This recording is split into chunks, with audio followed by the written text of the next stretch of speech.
Okay, अब हम topic पढ़ने वाले हैं किंगडम मोनरा। किंगडम मोनरा में सभी बैक्टीरियाज आते हैं, सारे बैक्टीरियाज। ये सबसे अबंडेंट माइक्रो ऑर्गेनिजम्स हैं। ये आपको सब जगह मिलेंगे, जैसे कि हैंडफुल ऑफ सॉइल में, एक्सट्रीम कंडीशंस में भी आपको बैक्टीरिया मिलेंगे, जैसे कि हॉट स्प्रिंग्स में, डेजर्ट्स में, स्नो में, डीप ओशन में। सिर्फ फायर एक ऐसी प्लेस है जहाँ पे बैक्टीरिया एग्जिस्ट नहीं करते हैं, बाकी आपको सब जगह बैक्टीरिया मिलेंगे। ये एज पैरासाइट भी रहते हैं दूसरे ऑर्गेनिजम्स के ऊपर। बैक्टीरिया को ग्रुप किया गया है 4 कैटेगरीज में। सबसे पहला होता है स्फेरिकल शेप बैक्टीरिया, जिसको हम कोकस कहते हैं, और प्लूरल होता है कोकाई। सेकंड आता है रॉड शेप बैक्टीरिया, जिसको हम बैसिलस कहते हैं, और प्लूरल फॉर्म में है बैसिलाई। आप देख सकते हैं ये रॉड शेप बैक्टीरिया है। थर्ड आता है कॉमा शेप बैक्टीरिया, जिसको हम विब्रियम कहते हैं, और प्लूरल होता है विब्रियो। इसका शेप कॉमा शेप का होता है। फिर फोर्थ में आता है स्पाइरल शेप बैक्टीरिया, जिसे हम स्पाइरलम कहते हैं। देख सकते हैं अब स्पाइरल शेप का है ये। और जो ये थ्रेड लाइक स्ट्रक्चर्स दिख रहे हैं आपको इसमें, इनको हम फ्लैजेलम कहते हैं। बैक्टीरिया जो बहुत ही सिंपल होते हैं स्ट्रक्चर में, लेकिन इनका बिहेवियर बहुत कॉम्प्लेक्स होता है। ये एक्सटेंसिव मेटाबॉलिक डाइवर्सिटी शो करते हैं। ये मोस्टली आपको ऑटोट्रॉफिक मिलेंगे। ऑटोट्रॉफिक कौन से होते हैं? जो कि अपना फूड खुद सिंथेसाइज करते हैं इनऑर्गेनिक सबस्ट्रेट से। ये फोटोसिंथेटिक ऑटोट्रॉफिक भी हो सकते हैं और कीमोसिंथेटिक ऑटोट्रॉफिक भी हो सकते हैं। Vast majority of bacteria heterotrophs होते हैं, यानी कि ये दूसरे पे डिपेंडेंट होते हैं अपने फूड के लिए। फिर आता है इसी में ही आर्की बैक्टीरिया। आर्की बैक्टीरिया जो होते हैं ये बहुत ही स्पेशल होते हैं। इनको हम स्पेशल क्यों कहेंगे? क्योंकि ये बहुत ही एक्सट्रीम कंडीशंस में मिलते हैं, हार्श हैबिटेट्स में मिलते हैं। जैसे कि अगर एक्सट्रीमली सॉल्टी एरियाज़ में मिलेंगे तो उन्हें हैलोफाइल्स कहेंगे, हॉट स्प्रिंग्स में मिलेंगे तो थर्मो एसिडोफाइल्स कहेंगे, और मार्शी एरियाज़ में मिलेंगे तो मिथानोजेंस कहेंगे। ये डिफरेंट क्यों होते हैं? क्योंकि इनकी जो सेल वॉल होती है ना, जो सेल वॉल का स्ट्रक्चर होता है, वो बाकी बैक्टीरिया से अलग होता है, जिसकी वजह से ये एक्सट्रीम कंडीशन में सर्वाइव कर सकते हैं, और बाकी जो बैक्टीरिया होते हैं वो इसी वजह से दूसरे एक्सट्रीम कंडीशंस में सर्वाइव नहीं कर पाते हैं।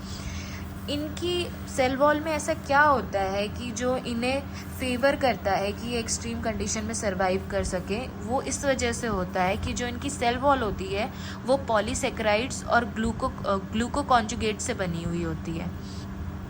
मिथानोजेंस जो होते हैं वो रूमिनेंट एनिमल्स की गट में भी प्रेजेंट होते हैं, जैसे काउज और बफेलोस की, जो कि रिस्पॉन्सिबल होते हैं मीथेन गैस की प्रोडक्शन में, जो कि इन एनिमल्स की डंग में से मिलता है। फिर नेक्स्ट आता है यू बैक्टीरिया। अब यू बैक्टीरिया को हम ट्रू बैक्टीरिया भी कह सकते हैं। इनकी कैरेक्टरिस्टिक्स क्या होती है? इनकी जो सेल वॉल होती है वो बहुत रिजिड होती है, और अगर ये मोटाइल है, यानी कि ये एक प्लेस से दूसरी प्लेस में जा सकते हैं, अगर मोटाइल है तो इनके पास एक फ्लैजिलम होगी। जैसे साइनोबैक्टीरिया है, जिसे हम ब्लू ग्रीन एल्गी भी कहते हैं, इसके पास क्लोरोफिल प्रेजेंट होता है, क्लोरोफिल ए। और ये क्या होता है? सिमिलर होता है, जो क्लोरोफिल ए किसमें प्रेजेंट होता है? ग्रीन प्लांट्स और ग्रीन प्लांट्स के अंदर, इसलिए ये फोटोसिंथेटिक ऑटोट्रॉफ्स भी होते हैं।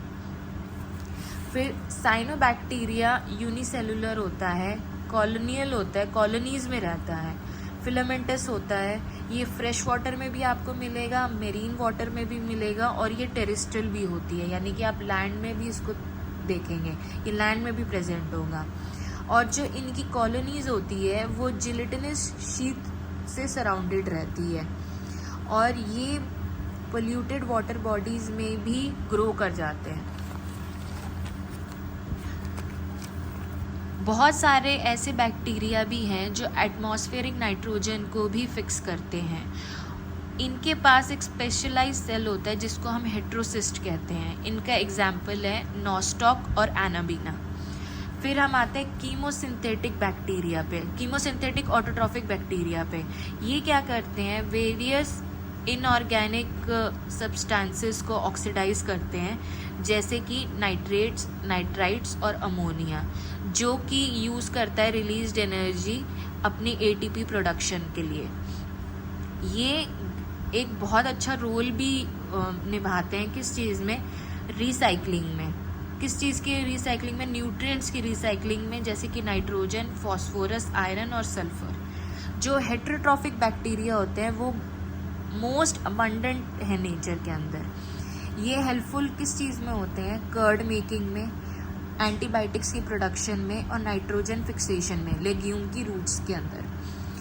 बहुत सारे एज पैथोजन भी होते हैं जो कि डिजीज़ कॉज करते हैं, ह्यूमन बींग्स के अंदर, क्रॉप्स के अंदर, फार्म एनिमल्स के अंदर, पेट्स के अंदर, ये एज पैथोजन भी रहते हैं। इनका एग्जाम्पल है cholera, typhoid, tetanus, citrus canker, ये सब इनके एग्जाम्पल हैं। फिर आता है रिप्रोडक्शन पे कि बैक्टीरिया रिप्रोड्यूस कैसे करता है।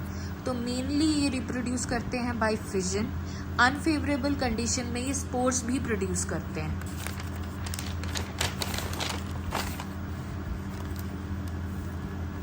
और फिर सेक्सुअल रिप्रोडक्शन भी ये यूज़ करते हैं by adopting primitive type of DNA transform from one bacterium to other।